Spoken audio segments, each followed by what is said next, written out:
बिस्मिल्लाहिर्रहमानिर्रहीम। अस्सलाम वालेकुम नाज़रीन, आप यूट्यूब चैनल देख रहे हैं। मैं इमरान खान हूँ। नाज़रीन, फाटा के इलाकों में जो है वो सूरत हाल काफ़ी गंभीर है।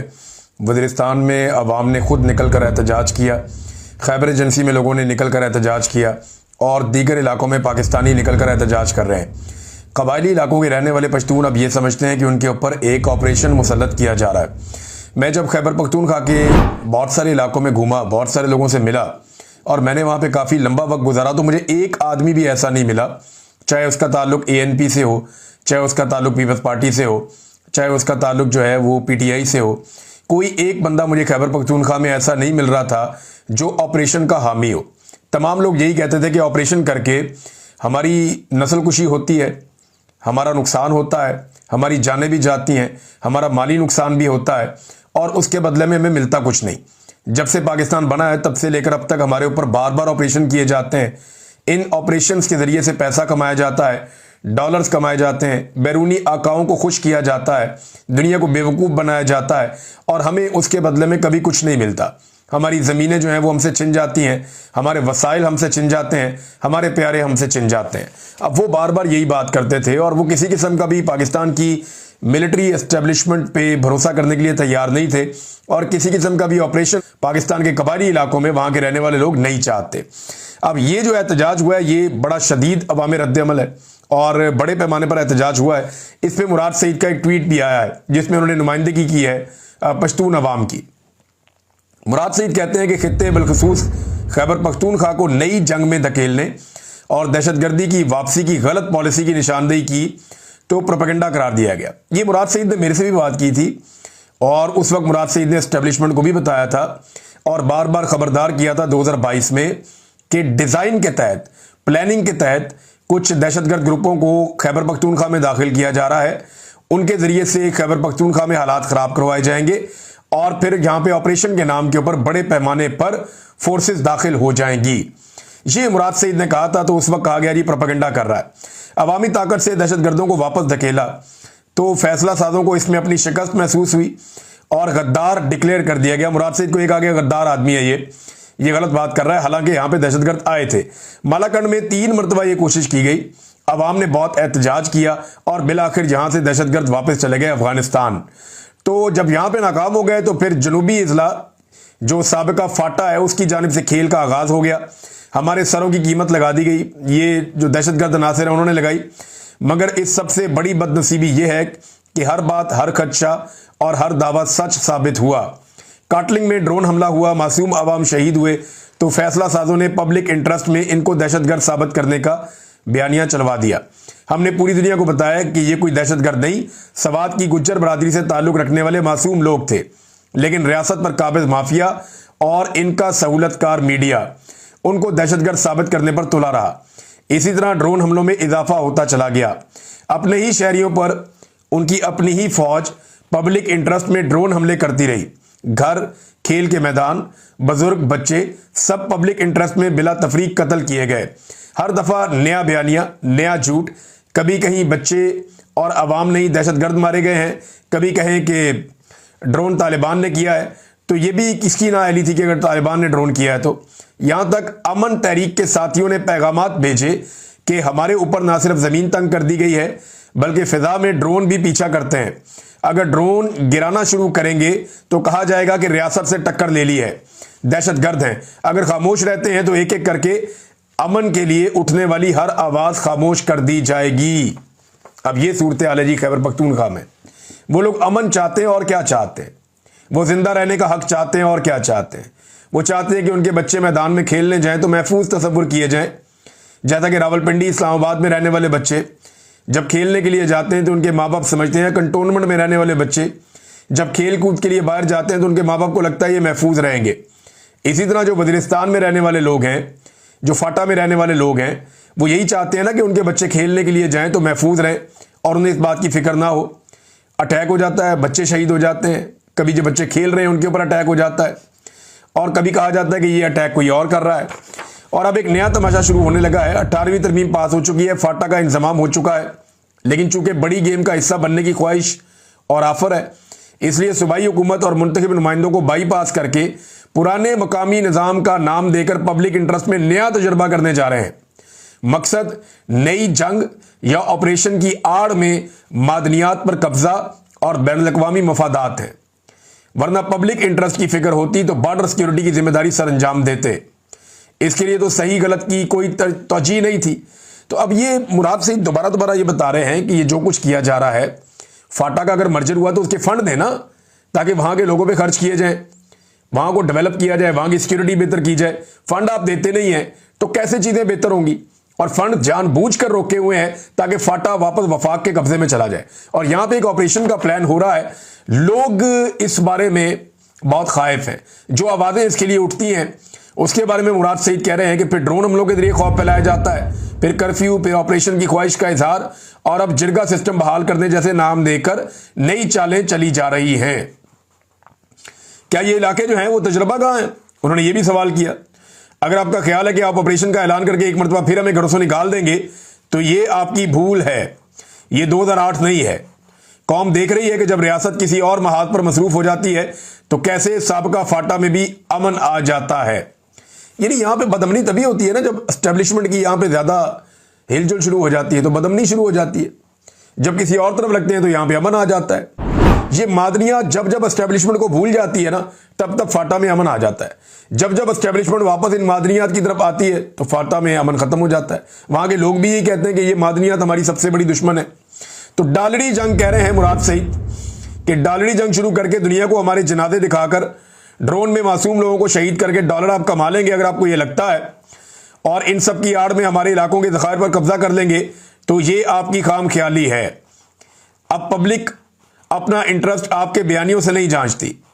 बाजोड़ से वज़ीरिस्तान तक जो खून रेजी का खेल खेला जा रहा है, अपनी ताकत को तूल देने के लिए बड़ी ताकतों की लड़ाई में रेलिवेंट रहने और हमारे वसाइल को अपने मफादात के लिए इस्तेमाल करने के लिए इन ड्रामों को बंद करना होगा। गुज़िश्ता 3 सालों में कल और आज जिस अंदाज से लोग निकले हैं, आपको अपनी पॉलिसी पर नजरसानी करनी होगी। ये आपके अपने इंटरेस्ट में बेहतर होगा। मैं अपने लोगों से ये कहता हूं कि बाखबर रहें इस नए खेल से और मुत्तहिद रहें। 11 तारीख से वज़ीरिस्तान में धरना शुरू होगा। 11 तारीख से वज़ीरिस्तान में धरना भी शुरू हो रहा है। दीगर मार्चेज के अलावा इसमें भी अपनी शिरकत यकीनी बनाए। ये पूरा खेल जिस तरह अनफोल्ड हो रहा है, इसकी तफसील मैंने आपके अमन नुमाइंदों को पहले ही बता दी है। इन सब की जिंदगी को खतरात हैं, लेकिन ऐसे मुत्तहिद रहेंगे तो अपना अमन हासिल करके इनके मजमूम मकासद को शिकस्त देने में कामयाब हो जाएंगे। अब मामला यह है कि खैबर पख्तूनख्वा के लोग ये कहते हैं कि जो लोग अमन के लिए आवाज उठा रहे हैं उन्हें गद्दार डिक्लेयर करके उन्हें ड्रोन में मारने के लिए धमकाया जा रहा है। आवाजों को बंद किया जा रहा है, लोगों को दीवार के साथ लगाया जा रहा है, और पूरे ऑपरेशन की एक तैयारी कर दी गई है कि अब दोबारा से खैबर पख्तूनख्वा के कबायली इलाकों में ऑपरेशन किया जाएगा और उस ऑपरेशन से सारे इलाके खाली करवाए जाएंगे। मकामी आबादियां वहां से चली जाएंगी और उसके बाद जो मादनियात हैं वो कंट्रोल में चली जाएंगी वफाक के या सरकार के या एस्टेब्लिशमेंट के, और फिर वो मादनियात जाने और उनके गैर मुल्की आका जाने के उन्होंने वो कैसे निकालनी है। नाज़रीन, आज के दौर का मजलूम कौन है? देखिए, मुहर्रमुल हराम के हवाले से मैं आपको बताऊं तो आप अपने आसपास देख लेना मजलूम कौन है और जालिम कौन है। आज जालिम कौन है? जालिम वो है जो चादर और चारदीवारी का तकद्दुस पामाल कर रहा है। जालिम वो है जो इंसानों को जबरी तौर पे लापता कर रहा है। जालिम वो है जो निहत्ते इंसानों का कत्लेआम कर रहा है, चाहे वो दहशतगर्द हैं चाहे वो दूसरी तरफ के लोग हैं। जालिम वो है जो स्नाइपर राइफल के जरिए से आम निहत्ते मुजाहिरीन के ऊपर गोलियां चला रहा है। जालिम वो है जो नमाज पढ़ते हुए नमाजी को कंटेनर से नीचे धक्का देकर फेंक रहा है। जालिम वो है जो इस वक्त की एस्टेब्लिशमेंट जो कुछ कर रही है वो जुल्म है। वो और क्या है? ये जबर है, जुल्म है, फस्तायत है, इंसानी हुकूक की खिलाफ वर्जियां हैं। और ये मैं नहीं कह रहा, तमाम आलमी इदारे भी कह रहे हैं। मजलूम कौन है? इमरान खान और उसके साथी इस वक्त मजलूम है। वो कैसे? इमरान खान अंदर, उसकी बीवी भी अंदर, उसकी बहनों को बार बार गिरफ्तार किया जाता है, उसके रिश्तेदार अंदर, उसका भांजा भी अंदर, उसकी पार्टी के बेशतर लोग अंदर। लगभग 30,000 बंदा इन्होंने उठाकर जेलों में डाल दिया। मजलूम तो फिर वो लोग हैं ना जिनमें से बेशतर बेगुनाह साबित हो गए। मजलूम तो फिर वो लोग हैं ना जिन खवातीन को धकेला गया, मारा गया, घसीटा गया सड़कों पे। मजलूम तो वो लोग हैं जिन खवातीन को अगवा किया गया, जिन मर्दों को अगवा किया गया, जबरी तौर पे लापता रखा गया। मजलूम तो वो लोग हैं जिनसे जबरदस्ती बयानात दिलवाए गए। मजलूम तो वो लोग हैं जिन्हें बगैर किसी जुर्म के अजीबो गरीब किस्म की सजाएं और टॉर्चर का सामना करना पड़ा। मजलूम वो लोग हैं। तो आज आप जालिम के साथ खड़े हैं, मजलूम के साथ खड़े हैं। मुझे पाकिस्तानी होने पे इसलिए फख्र है कि पाकिस्तानियों की अक्सरियत मजलूम के साथ खड़ी होती है। जिस वक्त उन्हें जो मजलूम लगता है, जब फातिमा जिन्ना मजलूम थी तो पाकिस्तानियों की अक्सरियत फातिमा जिन्ना के साथ खड़ी थी। जब बेनजीर मजलूम थी तो पाकिस्तानियों की अक्सरियत बेनजीर के साथ खड़ी थी। जब नवाज शरीफ मजलूम था तो पाकिस्तानियों की अक्सरियत उधर जाके खड़ी हो गई थी। आज इमरान खान मजलूम है और पाकिस्तानियों की अक्सरियत इमरान खान के साथ आकर खड़ी है। लेकिन ये जो इमरान खान के साथ हो रहा है ना, ये वाहिद आदमी इनको टकर गया निजाम को, जो वापस जवाब देता है, रिटेलिएट करता है। ज्यादातर लोग हाथ बांधकर बैठ जाते हैं, मजबूर हो जाते हैं, डर जाते हैं, खौफजदा हो जाते हैं। जैसा कि नवाज शरीफ या आसिफ जरदारी कंप्रोमाइज हो गए थे, लेकिन इमरान खान कंप्रोमाइज नहीं हो रहा, डील नहीं कर रहा। बड़ा मजबूत आदमी है, मजलूम होने के बावजूद डटा हुआ है, लिहाजा कौम भी उसके साथ ज्यादा शिद्दत के साथ खड़ी है। आज लगभग 90% पाकिस्तान इमरान खान के साथ खड़ा है। सिक्योरिटी फोर्सेस के अंदर जो सर्वे हुआ, गंडापुर के मुताबिक 88% मकबूलियत है इमरान खान की, और ओवरऑल वो कहते हैं 93% है। ये गंडापुर का दावा है। बहरहाल आज जो मजलूम है सब जानते हैं, और अच्छी बात यह है कि पाकिस्तानी मजलूम के साथ खड़े हैं। अब यह फर्क यह है कि कोई आदमी दिल में बुरा जानता है, मौका मिलता है जाके सिर्फ टप्पा लगा के आता है। कोई आदमी जुबान से बुरा कह देता है, जहां बैठता है वो कहता है ज्यादती हो रही, गलत हो रहा है। और कोई आदमी हाथ से रोकने की सलाहियत रखता है, वो कहता है जी मैं बाहर निकलूंगा, मैं इस जुल्म के खिलाफ खड़ा हूंगा, मैं डट जाऊंगा। और यह सबसे बेहतर दर्जा होता है कि आप जालिम का हाथ रोकें पकड़ के। जालिम का हाथ रोकना हम सब पे फर्ज है और हमें यह रोकना होगा, वरना हमें जाकर जवाब देना पड़ेगा। तो ये जनाब अपने अपने तौर पर आपको कोशिश करनी है। नाज़रीन, मोहसिन नकवी साहब की हालत यह है कि आशूरा के जुलूस में गए निसार हवेली से, और वहां पे भी उनके आसपास कमांडोज, पुलिस, पूरे घेरे के अंदर वो वहां पे ट्रेवल कर रहे थे। तो जो कुछ इन्होंने अवाम के साथ कर दिया है ना, इतना इन्होंने जुल्म किया है कि अब इनका एतमाद ही खत्म हो गया है। ये खुलकर पब्लिक के अंदर नहीं आ सकते। इन्हीं जगहों पे हमने दिन के वक्त देखा बार बार आलिया हमजा को, वो पुलिस की सिक्योरिटी उनके साथ नहीं थी, उनके अपने लोग उनके साथ थे, वो घूम रही थी, हर जगह पे जा रही थी, बैठी है, लोगों को मिल रही है, लोगों को पानी पिला रही है, उनके साथ बातचीत कर रही है। तो एक तरफ आप ये देख लें कि एक खातून है, वो कैसे घूम रही है, पाकिस्तान तहरीक इंसाफ के किसी भी बंदे को आप छोड़ दें। दूसरी तरफ मोहसिन नकवी साहब पब्लिक से ही इतने खौफजदा हैं, इतने खाइफ हैं कि उन्हें आइडिया है कि वो पब्लिक के अंदर भी ओपनली मूव नहीं कर सकते। हालात तो ये पैदा हो गए। हालांकि मोहसिन नकवी को इमरान खान के लेवल का लीडर तो है नहीं, वो एक मीडिया मालिक है और आर्मी चीफ से उनका एक ताल्लुकदारी है। उस ताल्लुकदारी की वजह से वो वजीर आला पंजाब बन गया था, उसी ताल्लुकदारी की वजह से वो आज वजीर दाखिला है। और तो उसके पल्ले कख नहीं है ना। और कौन है मोहसिन नकवी, कौन जानता है? चौधरियों का रिश्तेदार था, हमें यह पता था, या इसने एक सहाफत करते करते एक चैनल बना लिया था, हमें यह पता था। इसके अलावा तो इसका कोई तारुफ नहीं है ना। इसके अलावा तो अब इसका तारुफ यह बना ना कि आर्मी चीफ जो मौजूदा आए हैं उनके साथ इसकी रिश्तेदारी है, जिसकी वजह से ये पहले बन गया वजीर आला और उसके बाद बन गया वजीर दाखिला, और पीसीबी का चेयरमैन बनने का इसको शौक था, वो भी ये बन गया कि जनाब मैंने ये भी बनना है, वो भी बन गया। तो ये इसका टोटल तारुफ है। अब नाजरीन, एक और सुहेल वड़ाइच साहब ने एक तजिया किया है। मैं हैरान हो जाता हूं कि ये लोग ये इस तरह के स्टेटमेंट्स कैसे दे सकते हैं, हैरत होती है मुझे। सुहेल वड़ाइच साहब कहते हैं जी कि एस्टेब्लिशमेंट के बाद तशद्दुद का आईनी इख्तियार है, तशद्दुद पर उसकी मोनोपोली है, बाकी कोई तशद्दुद करे तो एस्टेब्लिशमेंट उसे कुचल देती है, यही रियासत होती है। एक तो तशद्दुद किसी और ने किया नहीं, कोई तशद्दुद की पॉलिसी पाकिस्तान तहरीक इंसाफ की नहीं है, ये सारे मानते हैं और जानते हैं। बड़े पुरअमन तरीके से हर जगह पे वो आते हैं। उनको अगर कोई ना मारे, उनके ऊपर आंसू गैस ना फेंके, उनको डंडे ना मारे, वो आंसू गैस का गोला उठा के वापस फेंकते हैं। उन्हें जब कोई मारता है तो वो तो तहरीक लब्बैक की तरह रिटेलिएट भी नहीं करते बेचारे। 7-7, 8-8 हज़ार बंदा उनका गिरफ्तार हो जाता है एक ही दिन में। कैसे हो जाता है? तहरीक लब्बैक का इतना बंदा आप एक दिन में गिरफ्तार करें ना, वो वापस डंडे मारते हैं, पुलिस वालों से कलमे पढ़ाते हैं, वो दोबारा इस्लाम कबूल करवाते हैं पुलिस वालों को। मैंने खुद बहुत सारी वीडियो देखी, अपने सामने में देखता हूं ये सारी चीजें। तो सुहेल वड़ाइच साहब एक सीनियर सहाफी हैं, इस उम्र में आके उनको आइन और कानून के बारे में पता होना चाहिए। एक तो वो फौज को रियासत कहते हैं, जो गलत है। रियासत का आईने पाकिस्तान के अंदर एक आर्टिकल मौजूद है, मैंने पहले भी हवाला दिया कि उसको पढ़ें, आपको आइडिया हो कि रियासत क्या होती है। और दूसरा ये कहना कि रियासत के बाद तशद्दुद का आईनी इख्तियार है, ये कोई आईनी इख्तियार, तशद्दुद का तो आईनी इख्तियार होता ही नहीं है। ये तो एस्टेब्लिशमेंट के बाद ऐसा कोई इख्तियार है ही नहीं। एस्टेब्लिशमेंट कहते किससे हैं? मिलिट्री इंटेलिजेंस, मिलिट्री एस्टेब्लिशमेंट है ना एक्चुअली। फौज के चंद आला अफसरान और उनके साथ चंद लोग बैठे हुए एक इकट्ठ सा बन जाता है, इसको एस्टेब्लिशमेंट कहते हैं। नॉर्मली ये आर्मी चीफ ही होता है, जो फैसला आर्मी चीफ ने किया वही एस्टेब्लिशमेंट का फैसला है। अब आइन और कानून में तो तशद्दुद की ममानियत है। यूज ऑफ फोर्स कितना होगा, कैसे होगा, किन कंडीशंस में होगा, ये तो बाकायदा कानून के अंदर, लॉ के अंदर लिखा हुआ है। तो ये तशद्दुद का इख्तियार, और वो भी आईनी इख्तियार, मेरी समझ से बाहर है। यहां तो सिर्फ गिरफ्तार करके अदालत में पेश करने का कानूनी और आईनी जवाब मौजूद है। अगर कोई आपके ऊपर गोली चला रहा है, आप उसके ऊपर गोली चला सकते हैं, बस ये मौजूद है। लेकिन कोई गोली नहीं चला रहा, निहत्था खड़ा हुआ, आप गोली मारेंगे तो कानून आपके खिलाफ हरकत में आएगा, और ये आईन और कानून के मुताबिक है। वही कह रहे हैं कि आईनी इख्तियार है तशद्दुद का। मुझे बातों का हैरत होती है। नाज़रीन, जो यानी जिस तरह की पॉलिटिकल पार्टी है उसी तरह के उनके चाहने वाले भी हैं।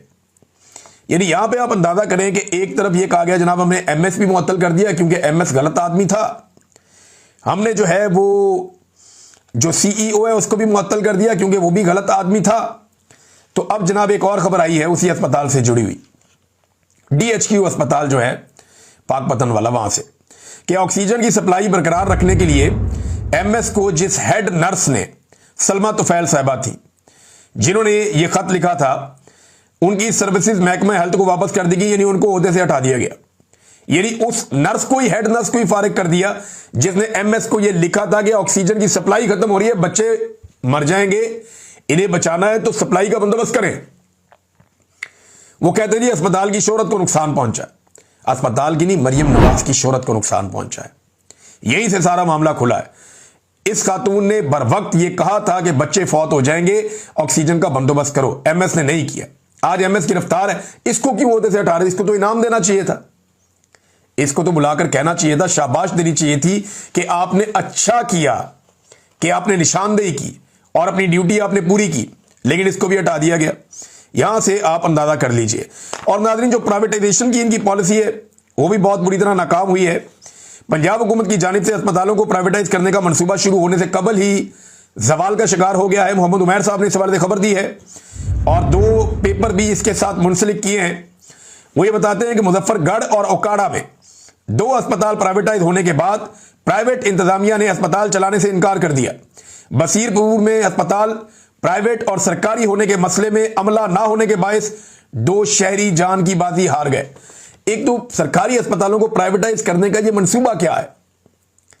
यानी ये कर रहे हैं ना कि आवाम से पहले हेल्थ कार्ड छीन लिया, लोग अब इलाज करवाने के लिए सरकारी अस्पतालों की तरफ भागेंगे क्योंकि उन्हें मुफ्त इलाज चाहिए। वो भागेंगे, बेचारे जाएंगे सरकारी अस्पतालों में, जाएंगे और कहां जाएंगे? तो जब वो सरकारी अस्पतालों में पहुंचेंगे तो उन्हें पता चलेगा ये तो प्राइवेटाइज हो गया। यानी गरीब आदमी कहीं से भी इलाज ना करवा सके, ये अपनी सर्जरी करवाएं जाके वहां से, यूरोप से, ये पहुंच जाए उधर नीदरलैंड, वहां से जाके कहें जी हमने यहां पे सर्जरी करवानी है, फलाने फलाने यूरोप के मुल्क में हम आ गए हैं। ये अपना इलाज करवाएं जाके बरतानिया से, ये अपनी खांसी भी इनको आए इनके बच्चे को तो ये पहुंच जाए वहां पे जनाब वहां से हमने अपना इलाज करवाना है, बरतानिया से, यूरोप से।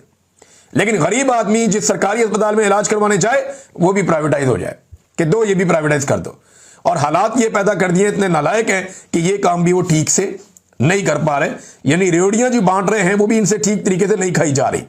नाज़रीन, सिंध वाले भी कोई इतना आगे नहीं है, उनके हालात जरा आप चेक करें कि लियारी में बिल्डिंग गिरे हुए 2 दिन हो गए, अभी तक वो उस बिल्डिंग के मलबे से लाशें नहीं निकाल सके।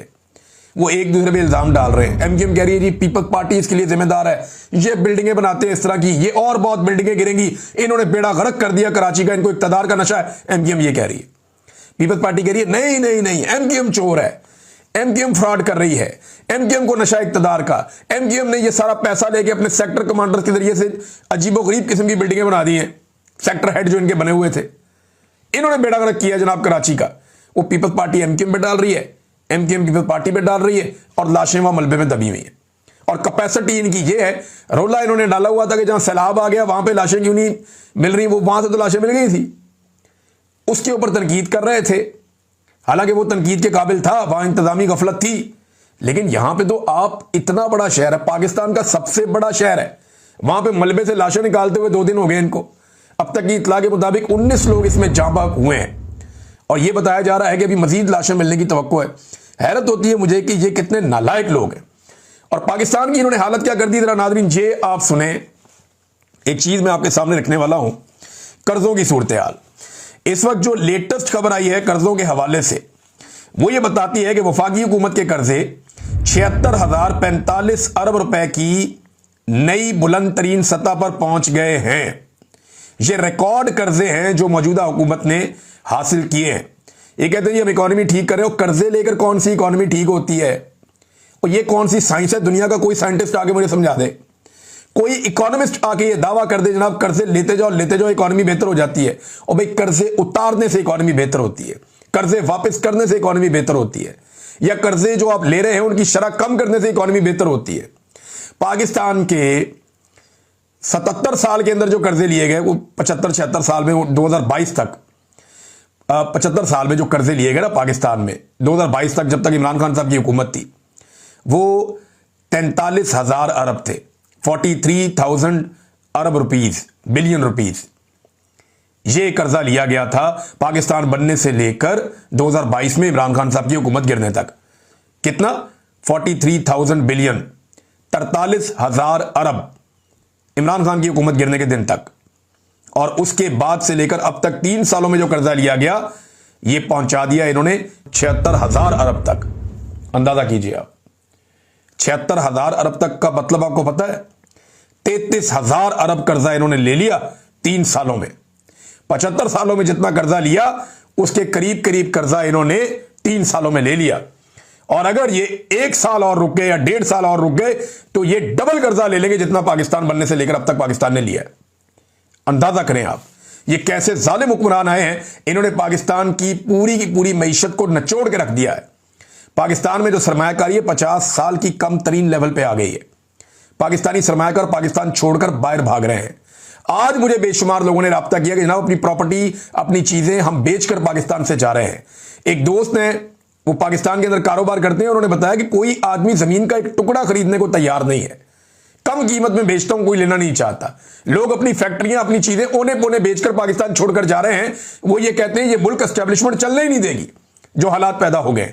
ऐसी सूरत हाल में जब डॉक्टर्स जा रहे हैं, इंजीनियर जा रहे हैं, ब्रेन ड्रेन हो रहा है, उस वक्त इन्हें लगता है कि ये मईशत ठीक कर रहे हैं।